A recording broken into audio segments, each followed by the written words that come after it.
भिखारिन बनी करोड़पति। हंसराज नाम का एक गरीब व्यक्ति अपनी पत्नी आरती के साथ एक छोटे से घर में रहकर अपना जीवन बसर कर रहा था। हंसराज बहुत गरीब था। वो आरती को बिल्कुल भी पसंद नहीं करता था। वो हमेशा से आरती से नफरत करता था।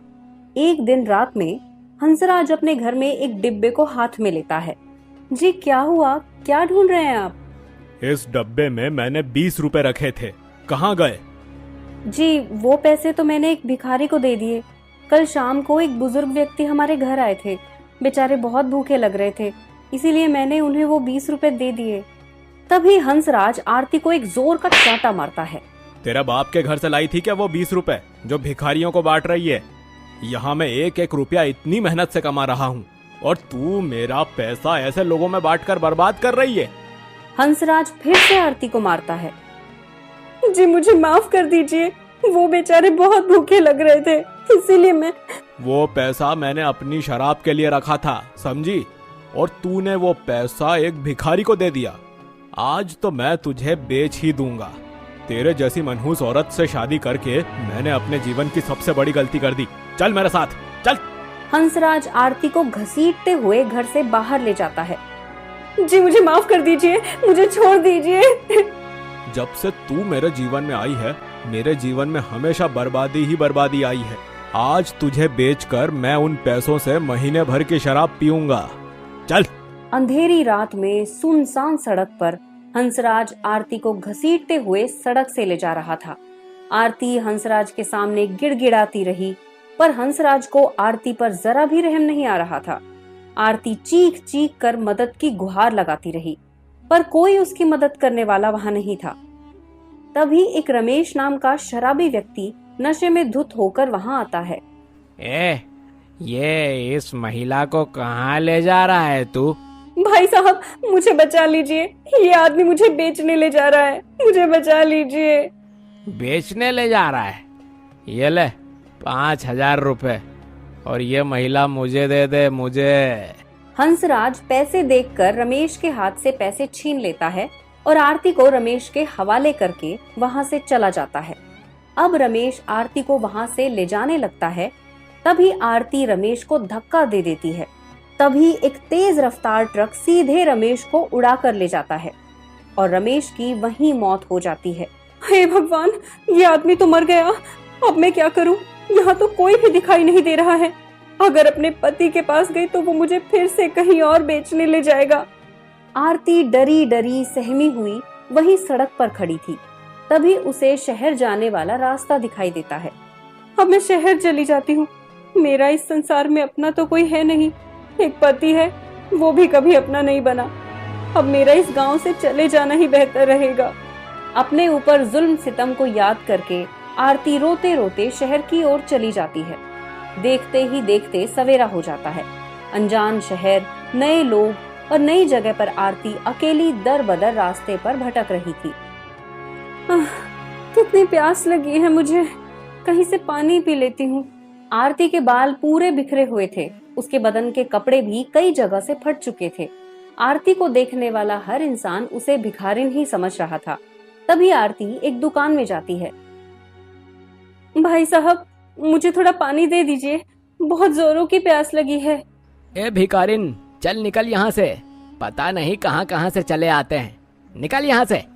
दुकानदार आरती को भिखारिन समझकर अपनी दुकान से भगा देता है। इसी तरह आरती कई दुकानदारों के पास जाती है, पर सभी उसे भिखारिन समझकर अपनी दुकान से भगा देते हैं। तभी आरती एक पुराने नल से गंदा पानी ही पी लेती है। अगर आज मेरे माता पिता जिंदा होते तो मेरी ये हालत कभी नहीं होती। तभी आरती की नजर वहीं सड़क पर बैठे दो भिखारियों पर पड़ती है, जो सड़क किनारे बैठकर लोगों से भीख मांग रहे थे। ये तो भिखारी लोग हैं, लोग इन्हें कितने पैसे दे रहे हैं। चलो मैं भी इनके पास जाकर बैठ जाती हूँ। अगर मेरे पास पैसे आ जाएंगे तो मैं भी कुछ खा लूंगी। भूख की तड़प और पैसों की मजबूरी की खातिर आरती उन भिखारियों के पास जाकर बैठ जाती है और भीख मांगने लगती है। देखते ही देखते 2 दिन गुजर जाते हैं। कड़ी धूप में तपतपाती गर्मी में आरती वहीं सड़क किनारे बैठी रही और वहीं सोने लगी। 2 दिन में ही आरती का हुलिया इतना खराब हो चुका था कि आरती खुद अपने आप को नहीं पहचान पा रही थी। आरती का भिखारिन जैसा अवतार देखकर लोग आरती को ज्यादा भीख देने लगे। तभी उसके बगल में बैठे 2 भिखारी आरती के पास के पैसे देखते हैं। चुन्नू, ये देख, इसके पास कितने पैसे जमा हो गए। हमसे ज्यादा तो लोग इसे भीख दे रहे हैं।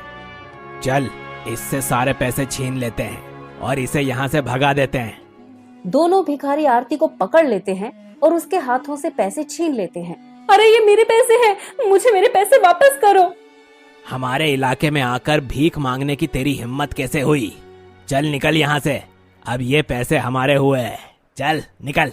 देखो, मैं तुम्हारे सामने हाथ जोड़ती हूँ, मैंने 2 दिन से कुछ नहीं खाया है, मुझे मेरे पैसे वापस कर दो, मैं यहाँ से चली जाऊंगी। तभी चमन आरती को धक्का देकर सड़क पर गिरा देता है। चुपचाप निकल जा यहाँ से, वरना तुझे मार कर यहीं गंदे नाले में फेंक देंगे। निकल यहाँ से। चुन्नू और चमन की धमकी भरी बातें सुनकर आरती रोते रोते वहाँ से चली जाती है। मेरे पास के सारे पैसे उन भिखारियों ने छीन लिए, अब मैं क्या खाऊंगी, मुझे कितनी भूख लगी है। तभी आरती एक घर के पास आती है जहाँ उसे एक रोटी मिल जाती है। एक रोटी खाते ही आरती की जान में जान आती है। अब वो वहीं लोगों के घरों में जा जाकर भीख मांगने लगी। कुछ घर से आरती को पैसे और खाना दोनों मिलने लगे। अब आरती एक बड़े से बंगले के पास जाती है। वहां दरवाजे पर कोई नहीं था। तभी अचानक उस घर से एक व्यक्ति के चीखने की आवाज आती है। वो आवाज सुनकर आरती घबरा जाती है। अरे ये कैसी आवाज थी? ये तो किसी आदमी के चीखने की आवाज है। लगता है कोई परेशानी में है अंदर, मुझे चलकर देखना चाहिए। आरती उस घर के अंदर घुस जाती है। अंदर घुसते ही अंदर का दर्दनाक भयानक नजारा देखकर आरती के होश उड़ जाते हैं। अंदर एक कुलदीप नाम के व्यक्ति ने अपने बूढ़े पिता मनोहर के पेट में एक चाकू मार दिया था और मनोहर अपने पिता का गला दबाकर उन्हें जान से मार रहा था। अरे बाप रे बाप, ये आदमी तो इस बूढ़े आदमी को जान से मार रहा है, मुझे बचाना होगा इसे। आरती इधर उधर अपनी नजरें घुमाती है। तभी उसकी नजर एक बड़े से डंडे पर पड़ती है। तभी आरती वो डंडा उठाती है और चुपके से कुलदीप के पीछे जाकर कुलदीप के सर पर जोरदार उस डंडे से वार कर देती है, जिसके बाद कुलदीप वहीं बेहोश होकर गिर जाता है। मुझे बचा ले बिटिया। आप चिंता न कीजिए, मैं अभी आपको हॉस्पिटल ले जाती हूँ। आरती मनोहर को जैसे तैसे बाहर ले आती है और एक ठेले पर मनोहर को लेटाकर तेजी से हॉस्पिटल ले जाती है। हॉस्पिटल पहुंचते ही मनोहर का इलाज शुरू हो जाता है। तभी आरती हॉस्पिटल के फोन से पुलिस को बुलाती है और कुलदीप की सच्चाई उन्हें बताकर उस कुलदीप को पुलिस के हवाले कर देती है। तभी हॉस्पिटल की एक नर्स आरती को अंदर मनोहर के पास ले आती है। मनोहर के पास एक वकील भी था। बिटिया, मैं नहीं जानता तुम कौन हो, पर इतना जानता हूँ कि तुम बहुत हिम्मत वाली और अच्छी इंसान हो बेटा। वकील साहब, मैं अपने करोड़ों की संपत्ति अपने बेटे कुलदीप की बजाय इस लड़की के नाम कर रहा हूँ। मेरी करोड़ों की संपत्ति की मालिक केवल ये लड़की है। इतना कहते ही मनोहर की सांसें थम जाती हैं और वो इस संसार को छोड़कर हमेशा के लिए चला जाता है।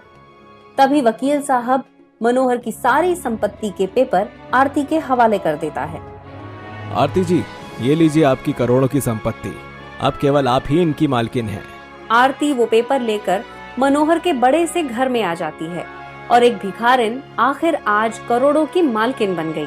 और ये सब आरती की अच्छाई के कारण हो पाया था।